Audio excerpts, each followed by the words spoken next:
خامنہ ای سے سنی مسلمانوں کی پھانسیاں رکوانے کا مطالبہ۔ ایران کے صوبہ سیستان بلوچستان سے تعلق رکھنے والے سنی عالم دین شیخ مولوی عبدالحمید اسماعیل نے سپریم لیڈر آیت اللہ خامنہ ای سے سنی مسلمانوں کو اندھا دھند پھانسیاں دینے کا سلسلہ بند کرانے کا مطالبہ کیا ہے۔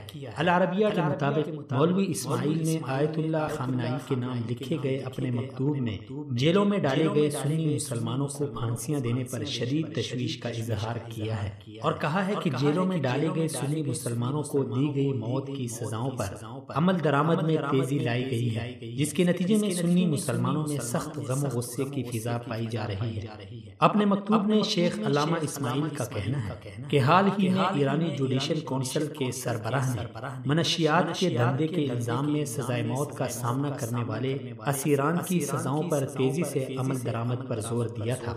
دوسری جانب انسانی حقوق کی تنظیموں نے ایران میں پھانسی کی سزاؤں کی شدید مذمت کرتے ہوئے سنگین سزاؤں پر شدید تشویش کا اظہار کیا ہے۔ انسانی حقوق کے گروپوں کا کہنا ہے کہ صوبہ بلوچستان کے سنی مسلمانوں کے ممنوعہ اشیاء کے دندوں میں ملوث ہونے کی بنیادی وجہ غربت اور بنیادی حقوق سے محرومی ہے۔ ایرانی حکومت بلوچ عوام کو ان کے حقوق فراہم کرنے کی بجائے انہیں محروم رکھنے، ان کے حقوق کا استحصال کرنے اور معمولی جرائم کے الزامات کے تحت سنی مسلمانوں کی نسل کشی کر رہی ہے۔ ایران کے فارسی نیوز کے مطابق حالیہ کچھ عرصے کے دوران ایران کے بعض جیلوں میں سنی مسلمانوں کی پھانسیوں میں عجلت جوڈیشل کونسل کے چیئرمین کی خفیہ ہدایات پر عمل درآمد کا واضح ثبوت ہے۔ سنی عالم دین شیخ عبدالحمید اسماعیل نے سپریم لیڈر آیت اللہ خامنہ ای سے اپیل کی ہے کہ وہ سنی مسلمانوں کو پھانسیاں دینے سے روکنے کے لیے مداخلت کرے۔ سپریم لیڈر کے نام بھیجے گئے مکتوب میں شیخ اسماعیل کا کہنا ہے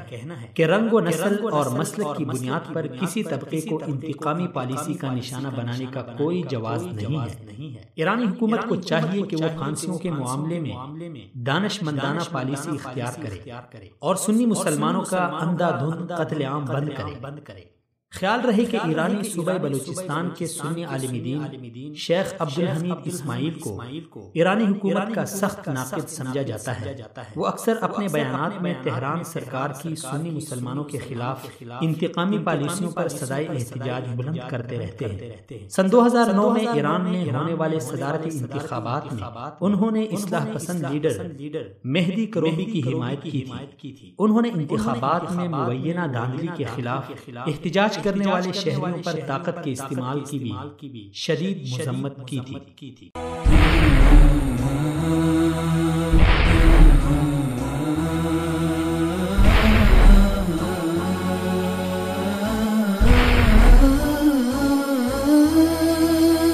مثال اردو، سچ کا چہرہ۔